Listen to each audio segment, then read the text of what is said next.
چې دې جمع لرانغی نو الله رب العالمین هغه مونځ نه قبلوي کم چې د په کور کې کړی دی. نبی صلی الله علیه وسلم فرمایي وی من سمع المنادي بالصلاه کم سړی چې اذان واورېده د مانځه دپاره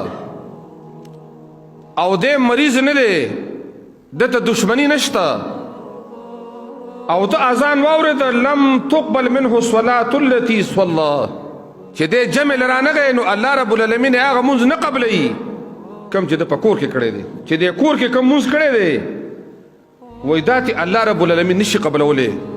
نبی صلی الله علیه وسلم د صحابه کرامو تربیت کړو نو عبد الله ابن مسعود رضی الله تعالی عنه عظیم صحابي دی ډېر فقيه وی فرمایل چې څوک په دې خوشحاليږي چې سبا له رب العالمین مخې ته مسلمان ودرېږي د قیامت په ورځ باندې نو په دې خپلو منځونو باندې د حفاظت کې سره د جمع نه بانګ چې اوري نو هر کار به پرېږدي جمع له به راځي. او بیا وفرمایل چې دا ستاسو د نبي طریقه ده دا د الله د رسول د هدایت ذریعې وي. خو بیا ورته فرمایي ولو انکم صلیتم فی بیوتکم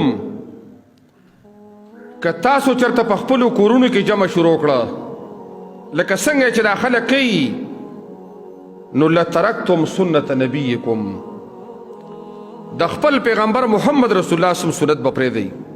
او ولو ترکتم سنت نبیکم لضللتم که د الله د نبي طریقه د نه پاتې شوه وی قسم په الله ګمراه او هلاک او تباه به شي. او بیا وفرمیل وما يتخلف عنها الا منافق معلوم النفاق او مريض. مدینه منوره کې چې د جمع نه پاتې کېدل نو دوه قسمه خلک به د جمع نه پاتې وو یا به خطرناک مریض و چې هغه به پاسېدی نه شو او یا به اشتهاري منافق و چې دنیا به پیژانده چې دا منافق دی. نور یې وفرمیل چې کم مؤمن مسلمان به د سړي په اوږو باندې لاسونه اچولي او راتلی به شو نو ځان به جمع ته حاضراو.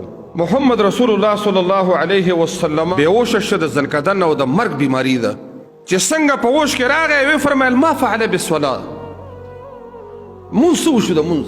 نو صحابه ورته وفرمیل الله رسوله وهم ینتظرونک صحابه هم د مسجد نبوي کې ستا په انتظار ناست دي.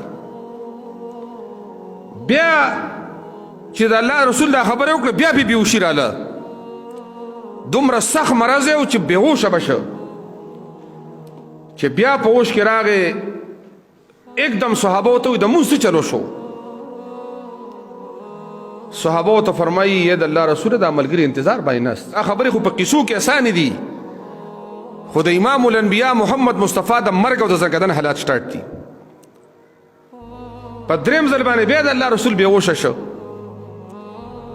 بیا وفرمایل چې د هوش کې راغی ول د مونځ څه وشو اوله د الله رسول صحابه ستا انتظار کوي.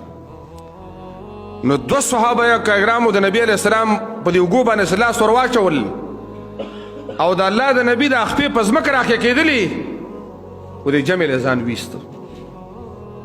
داسې مرض چې کله هوش کې راځي او کله بېهوشه کېږي دوو کسو په اوږو ور اچولی دی خو امام الانبیا جمع پرې نه ښوده.